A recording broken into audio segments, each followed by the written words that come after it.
plaisir de vous présenter Sophie Dobreby pour un premier roman qui est sorti donc à l'automne dernier, qui s'intitule S'en aller. Je pense que Sophie Dobreby est une autrice qui va vraiment exploser. Je dis très, très modestement pour elle. Mais donc j'ai voulu vraiment partager cette découverte, puisque ça s'est fait un petit peu par hasard. Et je vais vous lire d'abord l'introduction de l'éditeur. Donc le livre est sorti aux éditions Incultes. Peu après la Première Guerre mondiale, pour fuir l'atmosphère compassée d'une adolescence bourgeoise, Carmen s'engage comme marin sur un bateau de pêche en mer du Nord. Afin d'exercer ce métier réservé aux hommes, elle doit se vêtir comme eux, adopter leurs gestes, dissimuler son identité. Elle ne sait pas encore que ce départ est le premier d'une longue série. Bientôt, c'est la danse qui lui révélera une autre dimension du monde et qui fera entrer dans son existence son double lumineux, compagne et indéfectible amie, Hélène. De mer froide jusqu'à l'île de Java, de son engagement dans la résistance jusqu'à ses derniers jours de femme âgée, les épisodes de la vie de Carmen sont autant de jalons sur les chemins de la liberté, où, toujours, les expériences du corps vont de pair avec un moment d'initiation politique. Je vais laisser Sophie Dobreby se présenter. Je crois que nous laisserons beaucoup de temps dans la salle pour lui poser des questions. Je crois que c'est intéressant de comprendre le parcours d'une jeune auteure, comment elle est arrivée aujourd'hui à publier son livre aux éditions Incultes. Je vous signale que ce livre, qui est son premier roman, sortira en poche à la rentrée, en septembre. Donc c'est quelque chose à souligner également. Et donc je te laisse présenter un petit peu ton parcours, tes projets éventuellement futurs, et comment ce premier livre est sorti aux éditions Incultes.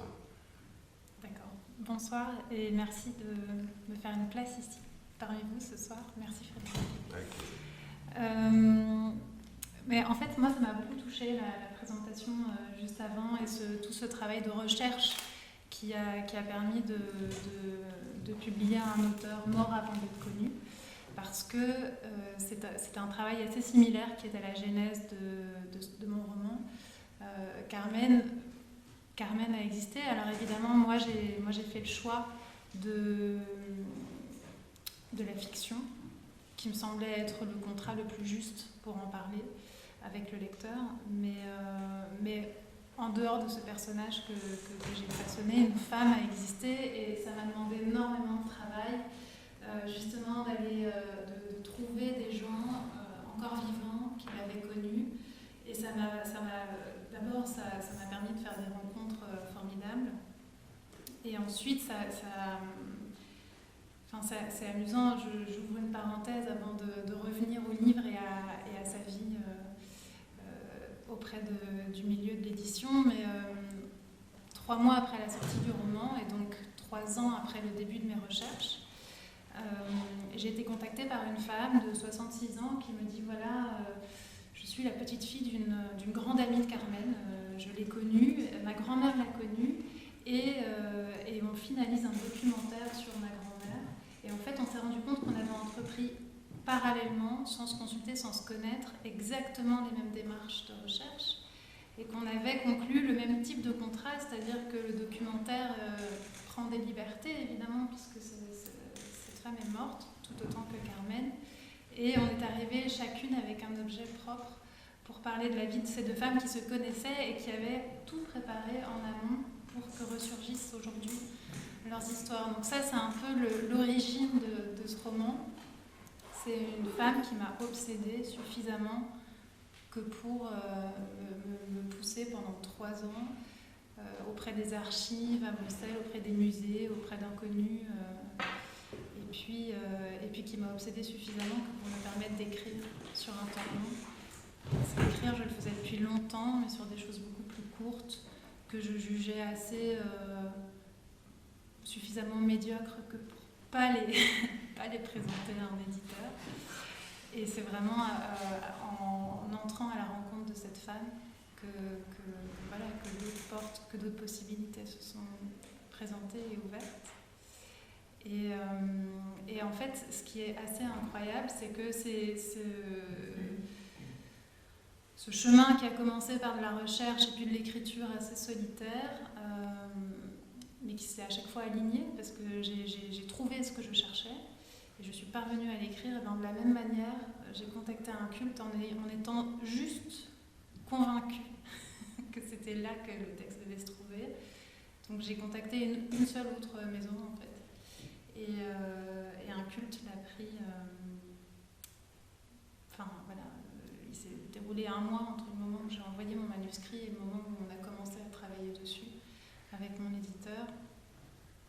Donc c'est qu'il devait advenir, c'est que c'était un livre qui devait advenir.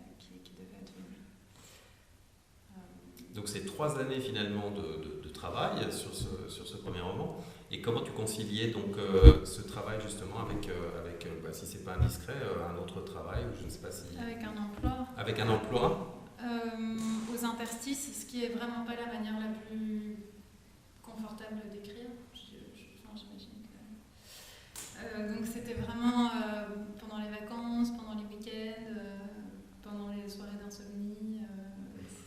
C'était quand je pouvais.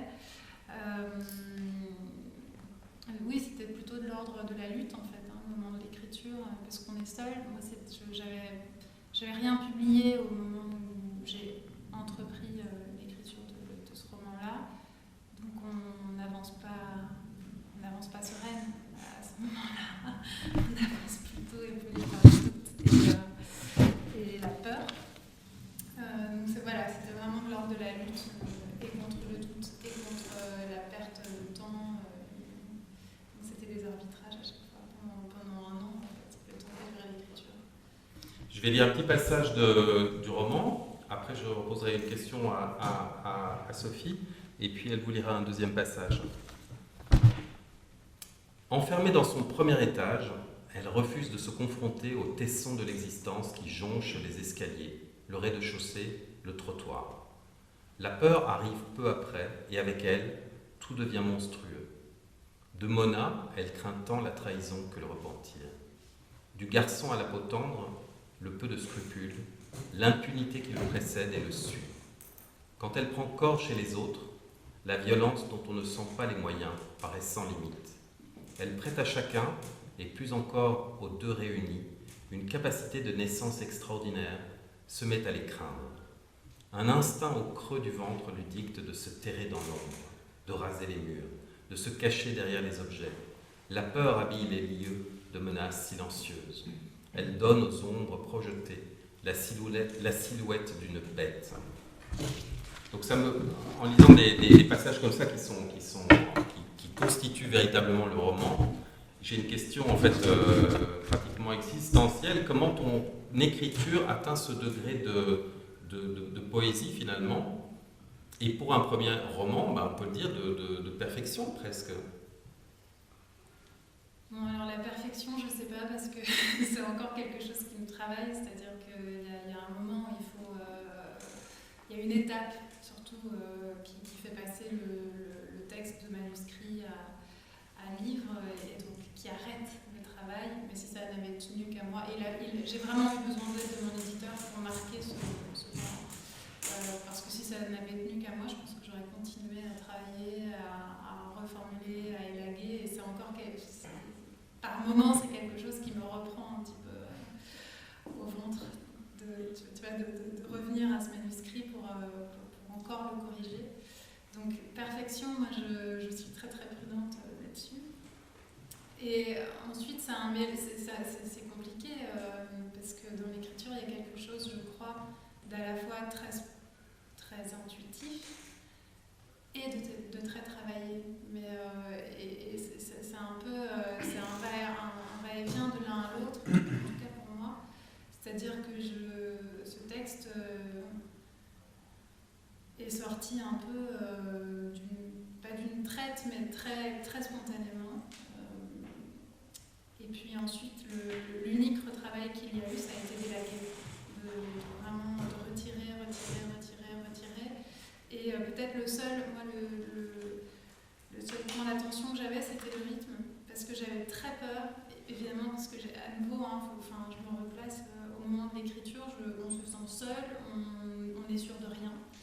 Et moi, j'avais très peur que les gens s'ennuient et décrochent. Donc, c'était les lunettes grossissantes que j'ai chaussées, c'était celle-là, c'était de dire il faut tenir le rythme, il ne faut surtout pas que les gens referment et s'en détournent. Donc, c'est la seule chose à laquelle j'ai fait attention, tellement qu'il a quand même fallu qu'il sorte et que les gens le lisent et puis m'en parlent pour que je prenne conscience qu'il y avait des ellipses temporelles et des grandes en plus. Mais moi, j'avais pas, je les ai pas vues, je les ai pas mises là sciemment. Donc il y a énormément de choses dans ce texte que j'ai découvertes en fait après, en le laissant refroidir un peu de mon côté et puis surtout en laissant les autres m'en parler. Et alors tout à coup, je me disais oui, effectivement, c'est une langue imagée, mais au moment où j'ai écrit, j'ai juste pas envisagé autre chose. Et donc c'est difficile, je trouve, de décortiquer son texte et d'en faire l'exégèse. Peut-être qu'il ne s'est pas encore passé suffisamment de temps pour que je sois capable de dire oui à cet endroit-là. J'ai essayé de faire ça. C'était un endroit tellement pétri d'hésitation que quand ça sortait, quand ça venait, j'y allais quoi, sans trop réfléchir. Ce qui sera peut-être alors plus simple pour toi, c'est de nous lire un passage. Donc je te propose le passage ici. L'air est encore opaque, chargé de brume. Le cri des mouettes comme unique irrégularité dans la peau du silence. Les cordes gémissent autour des bornes de bois à chaque mouvement de l'eau contre la coque. De petites vagues clapotent bêtement contre la bordure du quai. Un mélange de rosée et d'eau salée recouvre les pavés. L'aube est encore bleue. Elle se diluera bientôt dans le gris. Quelques ombres percent progressivement l'opacité du jour. Des corps grands, d'abord informes, surmontés de bonnets, qui exhalent une fumée légèrement plus dense que le brouillard. Elle rentre les mains dans ses poches pour se donner une prestance, feindre l'aise, planter la première le regard dans ce qu'elle croise, ajouter un hochement de tête, minimal, minimum, pour saluer. Une voix que mange un peu l'épaisseur de l'air déchire le silence, avant que le corps qui la porte n'apparaisse. Derrière la succession monocorde de syllabes, elle devine des prénoms, un appel d'équipage, la liste des présences peut-être, qui sonne comme un poème à qui veut s'en aller. Une file de silhouettes se forme en rythme, elle s'y insère après un homme, devant un autre, silencieuse et appliquée. On quitte le quai pour la passerelle pour le pont, les visages se toisent et se découvrent, chacun s'apprend. Reste à quai, avec le mélange de rosée et d'eau salée, son prénom, son histoire et son rôle. Elle prend le large sans eux, allégée de tout, assiégée d'inconnus. Merci. Voilà, donc je ne peux que vous recommander ce premier roman, S'en aller, Sophie de Brobby, édition Inculte. Nous devons malheureusement conclure et je vous prie d'excuser Sophie de Brobby qui malheureusement doit nous quitter après cette intervention. Merci à tous.